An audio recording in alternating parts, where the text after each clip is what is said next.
After battling New Zealand's wettest winter on record for the third year in a row, Gibson and I decided it was time to escape the suburbs, enjoy some sunshine and get a bit of exercise.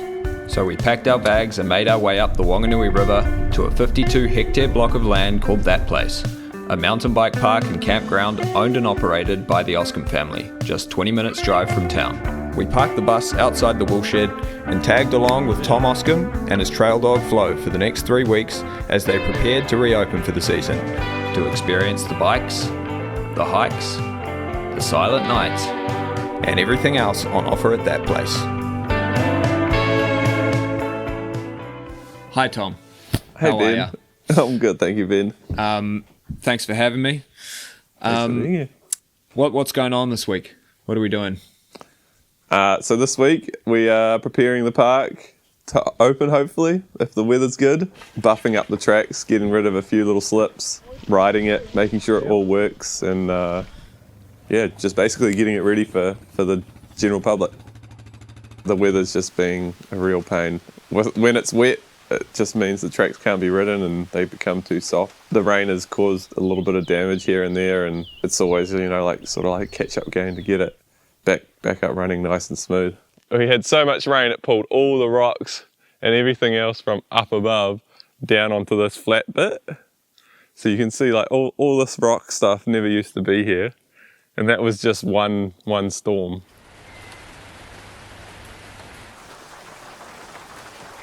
The rain didn't stop for the first couple of days of our adventure, and the bus quickly became a muddy hellhole thanks to Gibson and his new best friend Flo. Meanwhile, across the paddock, the Oskams were making the most of being stuck indoors, meeting a health and safety specialist to plan for an upcoming event in February next year. You needed someone there with all the kit to be able to respond from. So Tom works alongside his parents Louise Oskam and Peter Oskam, who focus on business management, park maintenance, and taking care of guests. I'm Louise Oskam. And Peter. And we're the mum and dad of Tom Oskam. We've decided that Tom builds the trails and I run the admin and booking, and I'll help out, make sure everybody's inducted. Pete Does track maintenance and testing. Pete is a regular at A&E, but ironically the cut on his forehead came from pulling down his campaign signs after recently being elected to Whanganui District Council. And then culvert across here. While Tom's priority is building tracks for Pete to hurt himself on, Probably not going to make this unless you're just hauling ass. he's also learning what he can about business management. The weather was showing signs of improvement, but the trails remained closed, the forecast remained grim, and Tom was noticeably on edge. We get along really well. I feel like it's been a lot of fun. There obviously is some times where family dynamics make things a little difficult. We sometimes get on each other's nerves a little bit. And I was the last in. there was a lady behind you. Because we live here, it's really hard not to talk about it. So it can be hard to find space away from it sometimes. Hey, you guys are crazy. All right? Want to go outside? Tom's nerves seemed to calm the moment the meeting was over, which left me wondering if he really is cut out for administrative tasks. Considering the Oskams live and work together every single day, I was pleasantly surprised by just how well they got along. Oh, you know what you're doing. Come on. Come on, watch it, do it, teach it. Finally, the trails were dry enough to ride, so we took off in the shuttle vehicle to explore the property. And witnessing the sheer scale of what this team of three have created together was impressive, to say the least. Here we are at the top of that place. So if you look over here is our sort of midpoint where a bunch of our tracks sort of start off. Take you about 20 minutes to ride up to there. And then from there it ends up winding all the way up to here. And right here is our highest point of the park. So yeah, we've got two other trails that start from up here, which is Fermi Sanders, which runs all the way down the ridge here. And then there's another one that starts just down there called Robin's Wood that goes right down into the very bottom of the valley down there. All right, big boy, show us your skills.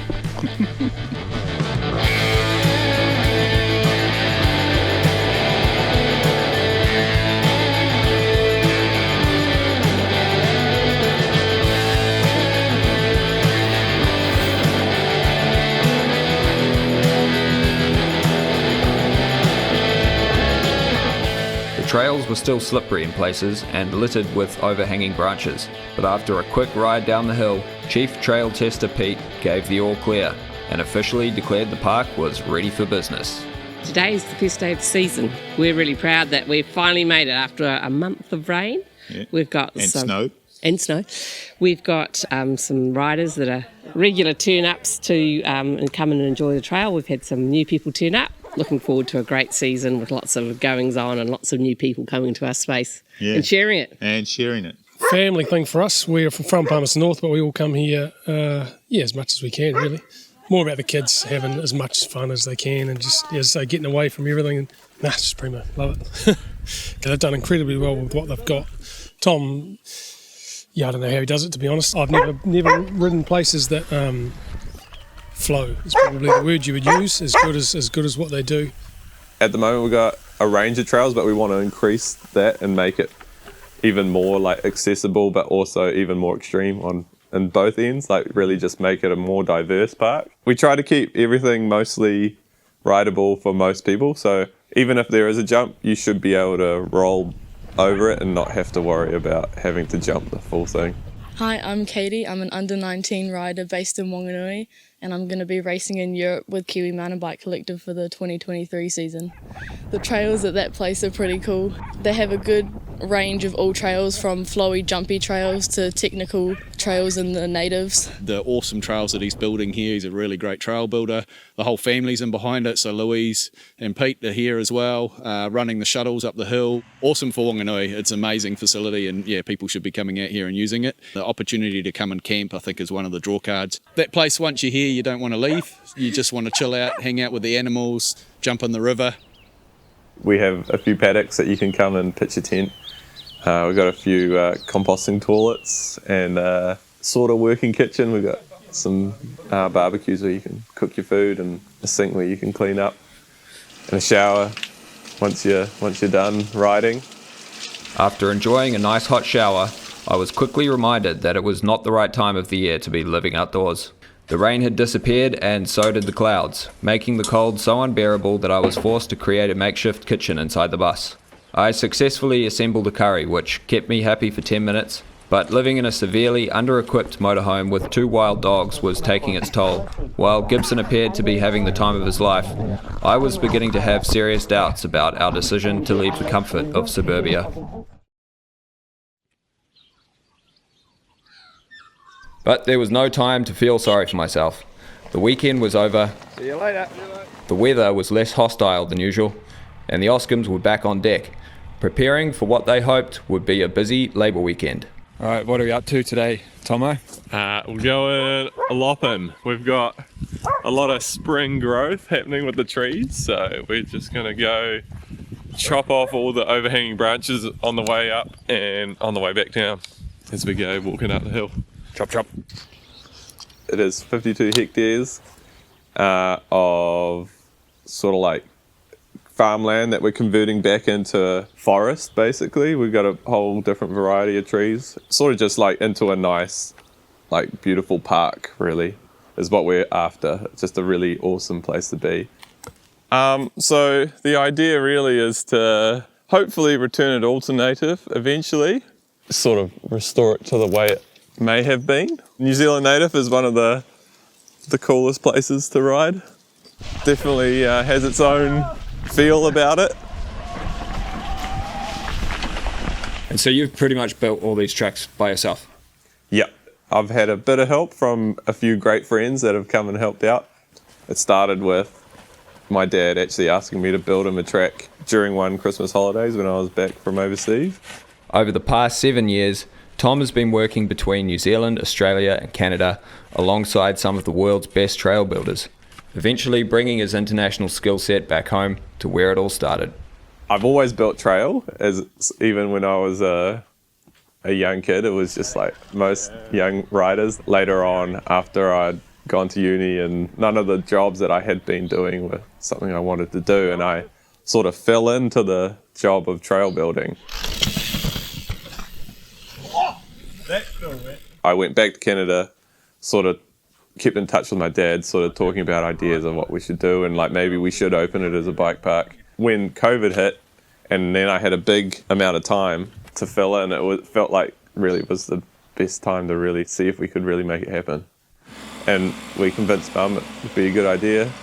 These days, Louise is well and truly on board with the family business. In fact, she appeared to be more excited than anyone as Labour weekend approached. Just giving the lawn a mow. It's a rather large lawn because it's a paddock. This is all in prep for Labour weekend, which is really going to be the true start of the season.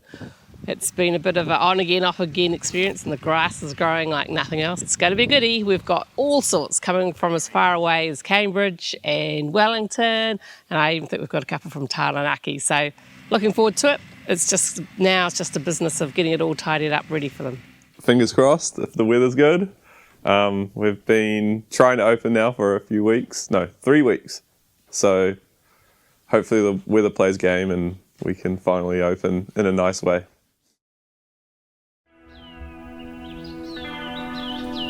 Someone must have been listening because Tom's prayers were answered. The weather played game, guests began filling the car park, and it soon became obvious why Tom still lives with his parents.